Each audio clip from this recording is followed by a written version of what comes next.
أعوذ بالله من الشيطان الرجيم بسم الله الرحمن الرحيم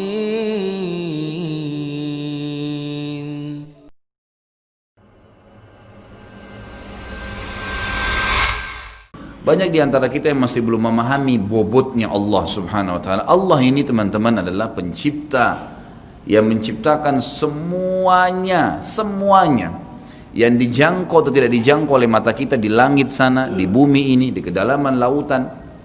Bahkan Allah memperkenalkan dirinya dalam sebuah ayat yang sangat mulia. A'udzubillahi minasyaitonirrajim. Wa ma tasqutu min waraqatin illa ya'lamuha wa la habbatin fi dhulumatil ardi wa la ratbin wa la yabisin illa fi kitabim mubin.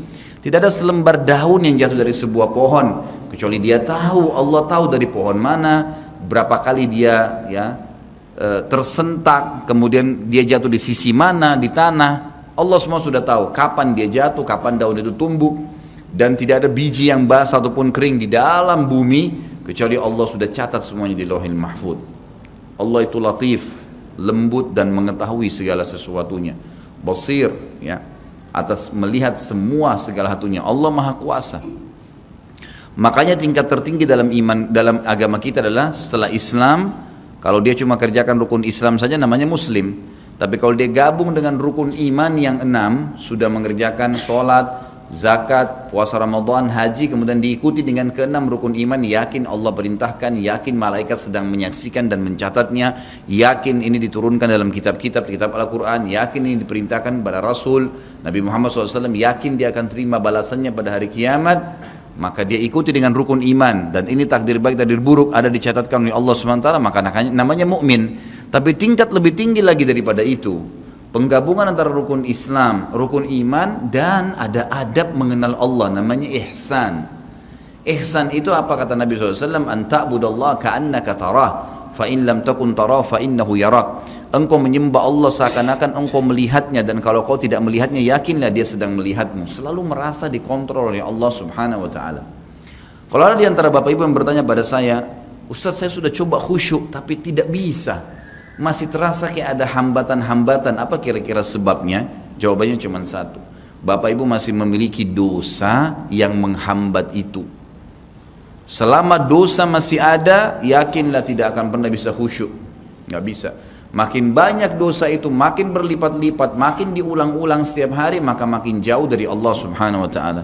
Seperti orang yang tenggelam ke dalam lautan, belum keluar ke dasarnya, dia kemudian menelan lebih banyak air, maka makin tenggelam dan bisa meninggal dunia. Seperti itulah orang yang berbuat dosa. Maka berbanyak istighfar, seminggu, 2 minggu, sebulan. Sampai Abdullah bin Umar mengatakan radhiyallahu anhuma, ini sahabat Nabi ya, dikenal dengan sahibut ta'assi, orang yang sangat luar biasa dalam mengerjakan sunnah Nabi SAW. Hal yang kecil aja dikerjain sama dia. Sampai Abdullah bin Umar, saya pernah ceritakan kalau masih ingat kisahnya, bagaimana beliau memberhentikan 70 kafilah haji di zaman pada saat Nabi SAW sudah meninggal, di zaman pemerintahan ayahnya Umar bin Khattab radhiyallahu anhu ajma'in. Beliau pernah memberhentikan 70 kafilah haji, lalu kemudian beliau bilang, berhentilah di sini, tunggu sebentar dan lihat apa yang saya lakukan. Lalu Abdullah bin Umar jalan jauh sekali, orang semua lihat apa yang dia mau kerjakan nih orang. Ini ulamanya sahabat. Tiba di sebuah pohon, beliau kencing di pohon itu. Kemudian setelah kencing kembali lagi.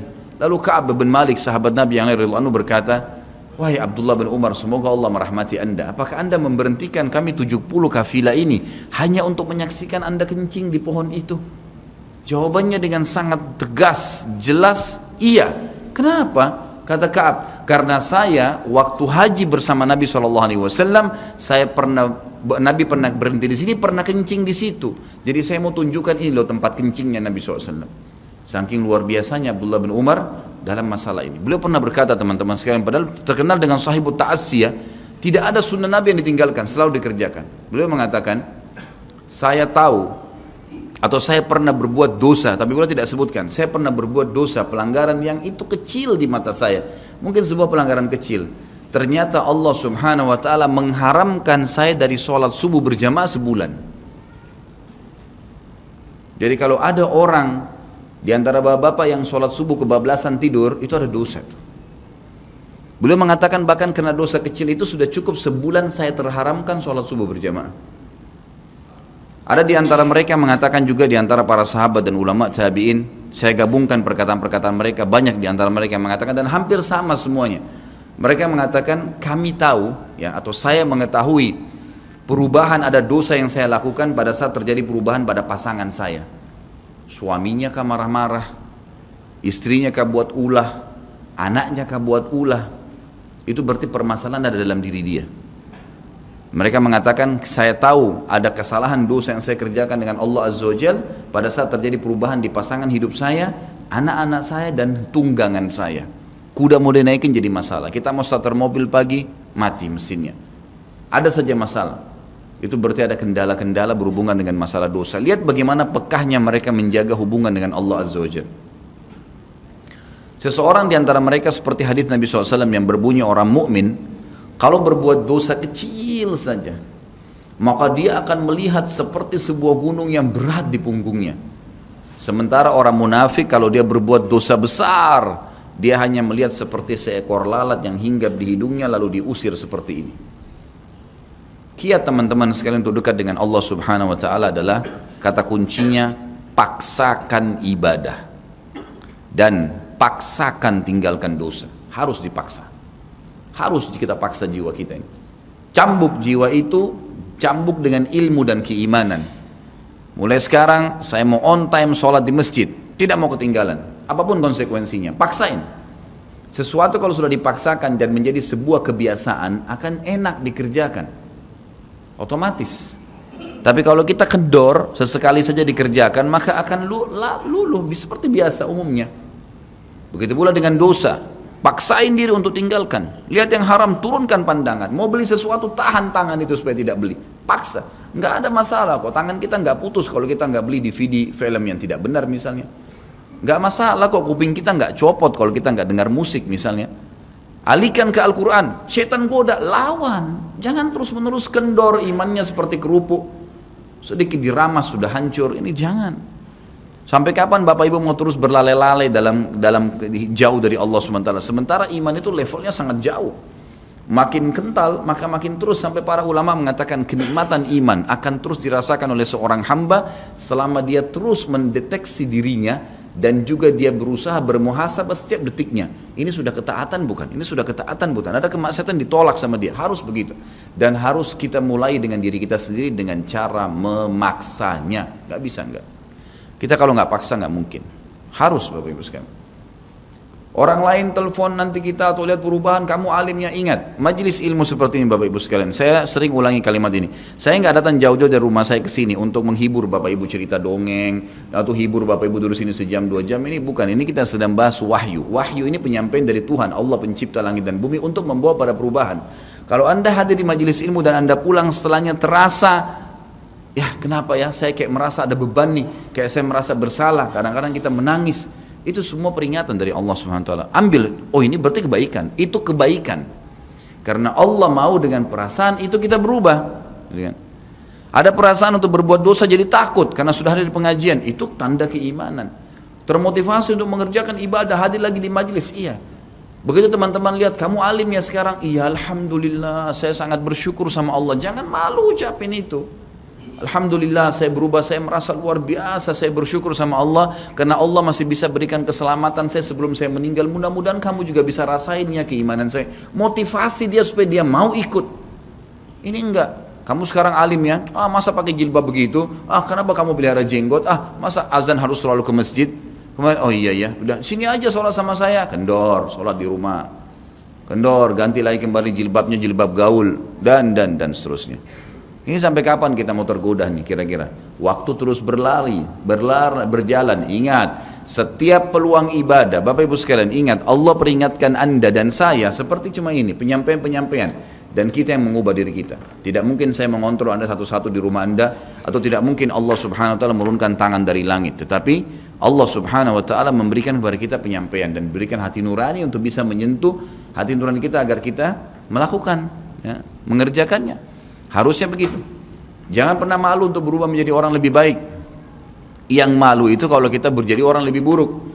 Ingat, peluang-peluang ibadah yang Anda sudah sia-siakan, wallahi Bapak Ibu sekalian, demi Allah Anda akan sesali nanti. Di hari kiamat nyesal, ya Allah, kenapa dulu saya nggak puasa Senin itu ya?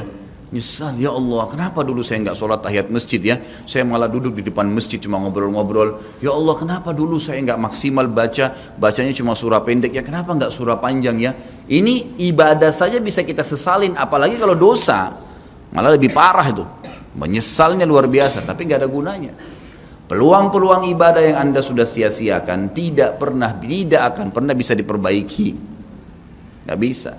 Ini tadi kalau ada orang tidak ikut sholat sama kita berjamaah maghrib misalnya, kemudian mereka ikut di pengajian lalu merasa tersentuh, coba ya saya ikut dari awal ya. Memang betul, penyesalan bagus, tapi sudah dicatat dan tidak akan pernah berubah di buku amal. Pada hari itu, jam itu, sholat itu telat, pahalanya beda dengan orang yang awal waktu. Apa yang membuat dia telat? Ya dia sendiri, konsekuensinya. Jangan ya gitu. Makanya motivasi Nabi SAW sangat banyak untuk mengerjakan sholat di awal waktunya, motivasi untuk di saf pertama, motivasi untuk tidak ketinggalan takbiratul ihram pertama imam. Semuanya itu untuk menjaga hubungan dengan Allah Azza wa Jalla. Jadi untuk dekat dengan Allah harus memaksakan diri dalam ibadah dan harus memaksakan diri untuk meninggalkan dosa. Bagaimana tangganya untuk sampai ke sana? Ilmu, majlis ilmu. Hadir di majelis ilmu seperti ini Bapak Ibu sekalian, saya bukan mengatakan karena saya menyampaikan, siapa saja di antara teman-teman dai yang sampaikan, semoga Allah ikhlaskan niat kita semua, itu harus dihadiri, harus. Hadiri majelis ilmu akan mengubah kita. Kalau tidak, dengar, bawa Walkman, bawa headset, bisa dengar di HP kita. Sekarang bisa daripada kita nonton, orang banyak habisin pulsanya hanya nonton YouTube hal-hal yang tidak ada manfaatnya. Nonton ceramah tuh, dengarin. Sambil belanja, sambil macet di jalan, pasang headset di kuping, kemudian kita dengarin ceramah-ceramah itu. Tambah ilmu dengan ilmu, tidak ada kata cukup. Kata para ulama salaf, ilmu itu, ilmu syar'i yang merupakan tangga membawa kita kepada hubungan dengan Allah yang sangat baik, karena dengan keimanan akan muncul, iman akan muncul dengan ilmu itu, ya dia akan memberikan setengah hidupnya dengan cara kita membayar dia dengan seluruh hidup kita. Nggak bisa. Seminggu sekali itu nggak cukup. Apalagi ada orang sebulan sekali, apalagi ada orang cuman kalau lagi ada waktu lowong, ini nggak bisa. Kita sibuk Bapak Ibu sekalian memberikan makan tubuh kita, makan makanan, minum macam-macam variasi, betul untuk fisiknya sehat, tapi ruhnya kurus, krempeng, sakit, itu luar biasa.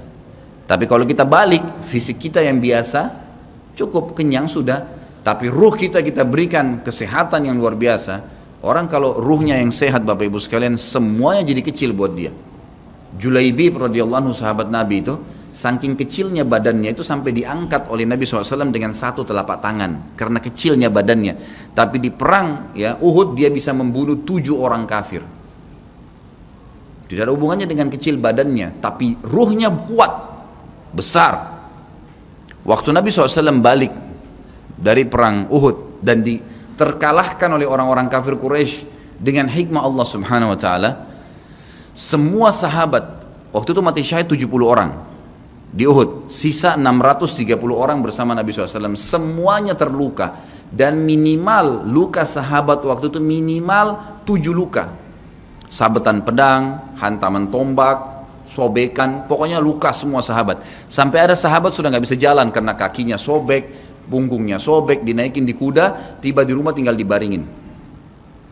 Lihat bagaimana para sahabat mengetahui bagaimana hubungannya dengan Allah Subhanahu wa taala dengan ilmu yang sudah tertanam yang Nabi SAW tanamkan dalam hati mereka, bisa mengubah segala sesuatu. Subhanallah, tiba pulang menjelang maghrib ke kota Madinah, istirahatlah para sahabat ini, mereka lagi obatin obat luka mereka. Nabi SAW dapat wahyu menyuruh Nabi SAW dan para sahabat keluar mengejar Quraisy. Quraisy ini jumlahnya waktu itu ya 1.000 orang, 3.000 orang pasukan Quraisy, yang terbunuh cuma sekian belas saja mereka. Dan mereka sudah merasa bangga dan pulang ke kota Madinah, pulang meninggalkan Madinah, karena Uhud itu dekat Madinah. Kemudian mereka bangga dengan itu. Keesokan paginya habis sholat subuh kata Nabi SAW, wahai sahabat-sahabatku, Allah Azza wa Jalla memerintahkan kita untuk mengejar Quraisy.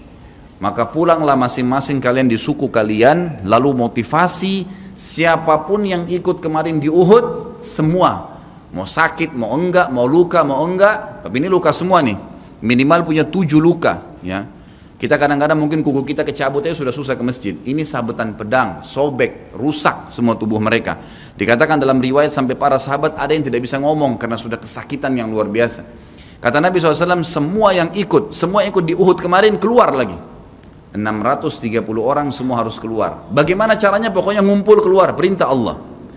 Coba bayangin, kita kadang-kadang habis olahraga saja capek, diajak keluar sama istri atau diajak keluar sama suami, kita sudah nggak mau keluar. Capek biasa olahraga, atau mungkin penat, capek duduk di kantor mau istirahat. Ini habis perang, badannya disabet-sabet, diajak berperang lagi nih. Apa yang terjadi teman-teman sekalian? Pulanglah pimpinan-pimpinan suku sahabat ini, dimulai dengan Sa'ad bin Mu'adz radhiyallahu anhu, sahabat Nabi yang mulia. Luar biasa ini. Orang ini pada saat meninggal, kata Nabi SAW, goncang arsy-Nya Allah dengan meninggalnya Sa'ad. Saat pulang ke kaumnya lalu berkata, wahai kaumku, sesungguhnya Nabi SAW menyuruh kalian untuk kembali menyerang Quraisy. Pada saat itu mereka lagi ngumpul saling ngobatin luka, dan di depan mereka yang saling ngobatin luka itu adalah Usaid bin Khudair, sahabat Nabi yang mulia. Ini sahabat Nabi yang satu dari Aus ini, kalau membaca Al-Quran malaikat turun dari langit dengarin bacaannya. Luar biasa. Lagi ngobatin lukanya sambil dia berkata, waktu dikatakan Nabi SAW menyuruh kalian mengejar Quraisy, kata Usaid bin Khudair lagi ngobatin lukanya, sami'na wa ata'na, kami dengar dan kami patuh, ditinggalin lukanya. Lalu seluruh suku itu saling nopang satu sama yang lain, mendatangi masjid Nabi SAW untuk ikut berperang lagi. Nggak ada satupun yang tinggal. Ada yang luar biasa, saya terus terang nangis waktu dengar kisah itu, luar biasa. 2 orang anak muda Ansar, saya setiap kenang kisah ini selalu nangis, nggak bisa tahan karena luar biasa. Anak 2 orang ini belasan tahun umurnya, dan dua-duanya nggak bisa jalan, Bapak Ibu sekalian, nggak bisa jalan. Luar biasa. Sudah sobek kakinya, sobek punggungnya, bahkan dikatakan di bagian leher ada irisan, di bagian lehernya ada irisan, gitu kan. Kesakitan. Dua-dua ini diturunkan dari kuda, ditidurkan, adik kakak nih. Tapi saya tidak ingat, namanya tidak disebutkan dalam kisah, tapi ini kisah luar biasa. Dan kemarin kebetulan Imam Masjid Haram atau saya lagi umroh nyebutin kisah itu juga. Hampir satu masjid orang menangis mendengarkan kisahnya. Dia mengatakan, waktu sampai ke telinga adik kakak ini umurnya belasan tahun ya, di bawah 20 tahun. Kalau Nabi SAW memanggil seluruh yang hadir di Uhud untuk kembali berperang. Ini mereka nggak bisa jalan nih. Si kakak bilang sama adiknya, kita nggak bisa tinggal di sini nih. Rasulullah SAW sudah memanggil kita untuk menjawab panggilan Allah. Kata adiknya, bagaimana caranya kita merangkak? Bagaimana caranya kita ke sana? Nggak ada yang bisa nopang. Ini berdua lagi sakit. Mereka cuma tinggal sama ibunya. Lalu berkata si kakak, sekali saya seret kamu, sekali kamu seret saya. Mereka saling seret satu sama yang lain, Bapak Ibu sekalian, sampai di hadapan masjid Nabi SAW. Lihat bagaimana iman mereka kepada Allah Subhanahu Wa Taala, luar biasa. Dan ini tidak bisa kecuali kalau dipaksakan.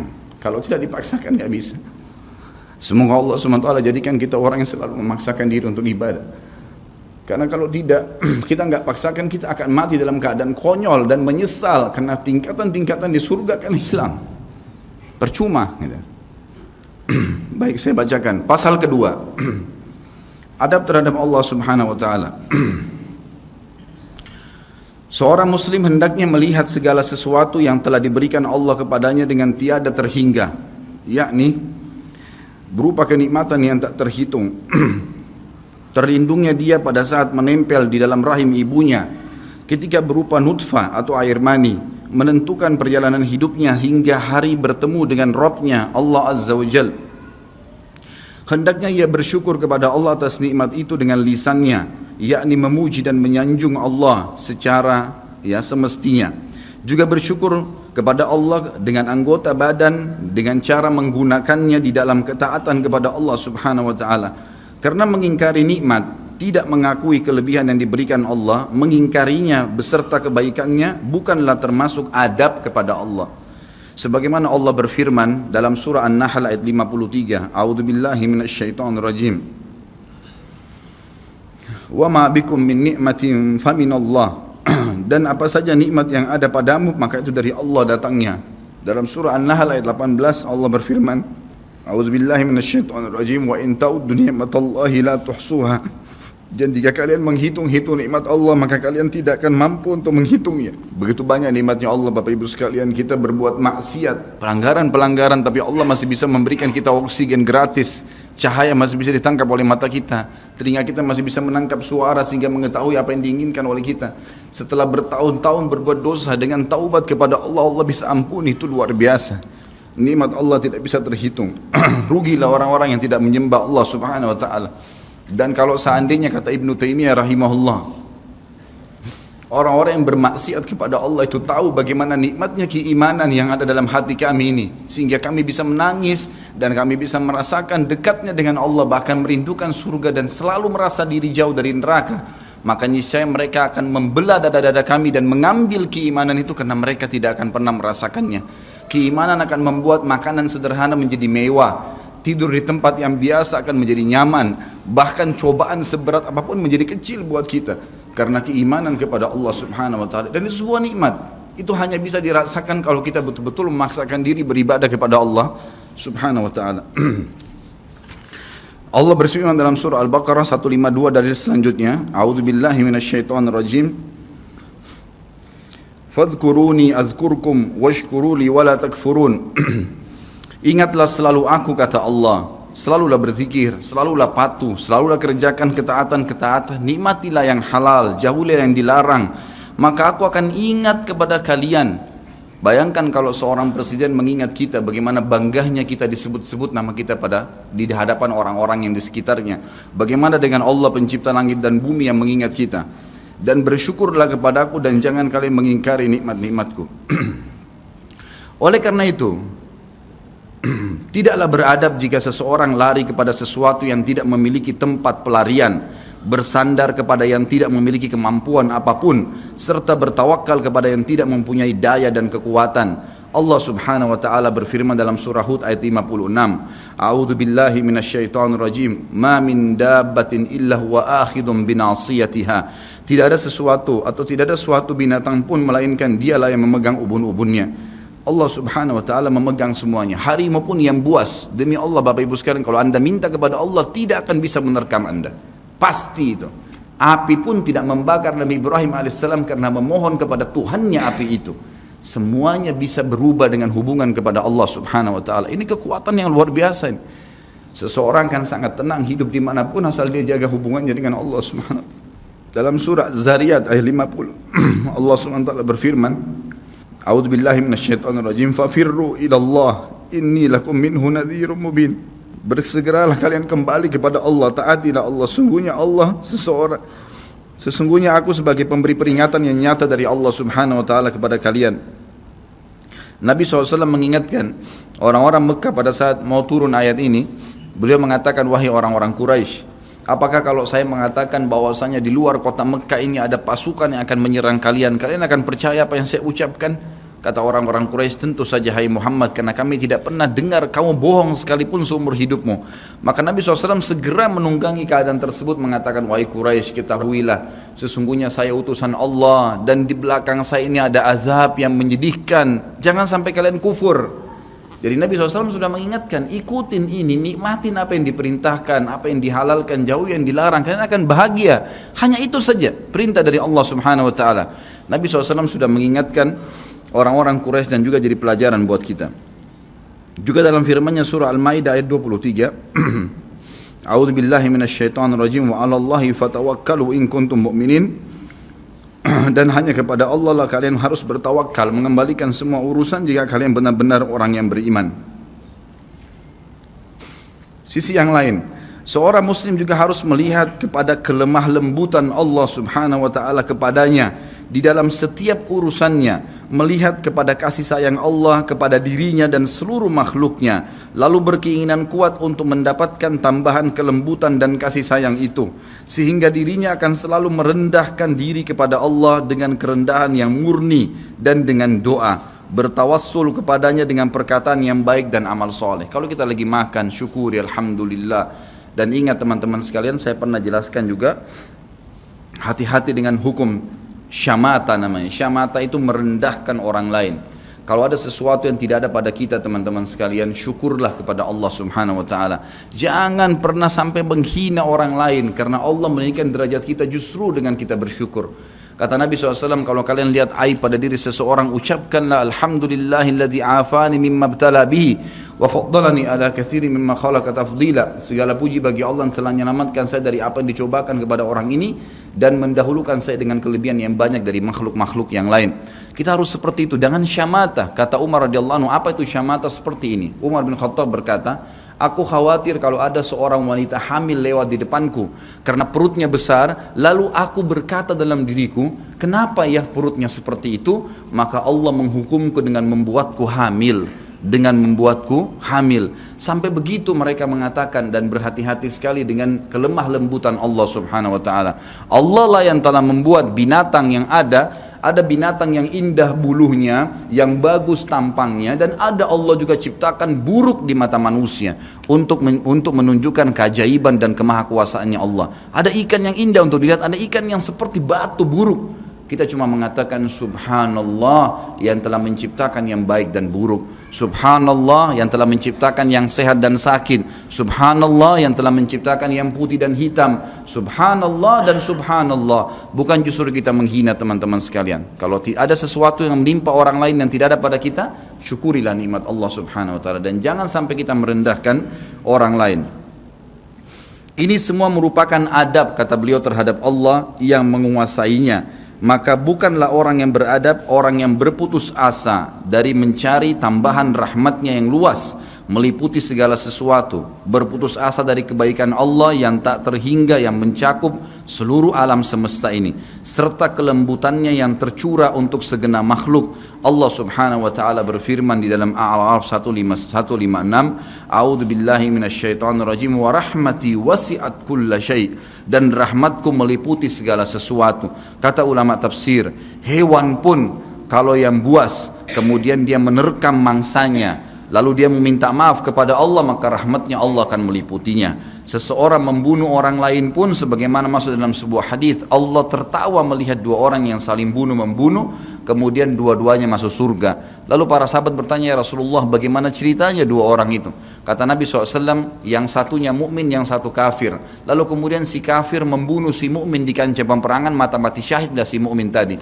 Berjalan waktu, si kafir mendapatkan hidayah, akhirnya juga masuk Islam, dan dia berperang lalu dibunuh oleh orang kafir yang lain. Orang mukmin yang pertama terbunuh dengan orang kafir yang akhirnya masuk Islam juga terbunuh di kancah peperangan, dua-duanya masuk surga, dan Allah menyambutnya dengan rahmatnya. Allah tersenyum dan tertawa dengan dua orang ini. Jadi dengan kemahalembutannya Allah Subhanahu wa taala. Dalam surah Asy-Syura ayat 19 dikatakan juga, a'udzubillahi minasyaitonirrajim, Allahu latifun bi'ibadi. Allah itu maha lembut terhadap hamba-hambanya. Makanya dalam hadis yang lain dikatakan, ma nazala linu fi syai'in illa zana. Tidak ada sesuatu dikemasi dengan kelemah lembutan kecuali akan menghiasinya. Dikatakan Allah latif, Allah itu lembut, yuhibbul lutf, dia suka dengan kelemah lembutan, gitu kan. Wa ma nuzi'a min syai'in illa syana. Tidak ada sesuatu diangkat darinya kelemah lembutan kecuali akan merusaknya. Tidak ada manfaatnya mencak-mencak, marah-marah tuh.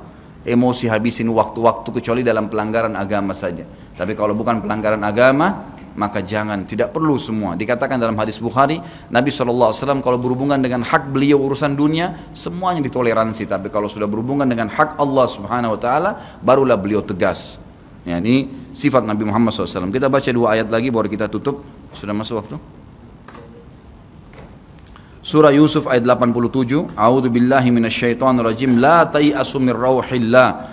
Janganlah kalian putus asa dari rahmat Allah. Sebagaimana hadis tentang orang yang membunuh 99 jiwa, kemudian dia datang kepada seseorang abid, orang ibadah tapi tidak punya ilmu. Apakah Allah masih akan ampuni saya? Dia mengatakan tidak mungkin. Kamu membunuh 99 jiwa. Lalu kemudian dia membunuh orang itu, kata Nabi SAW, digenapkan 100. Kemudian dia menemui seorang yang alim, lalu dia bertanya, apakah Allah masih ampuni saya dengan 100 orang yang sudah saya bunuh? Maka kata orang tersebut, tentu saja.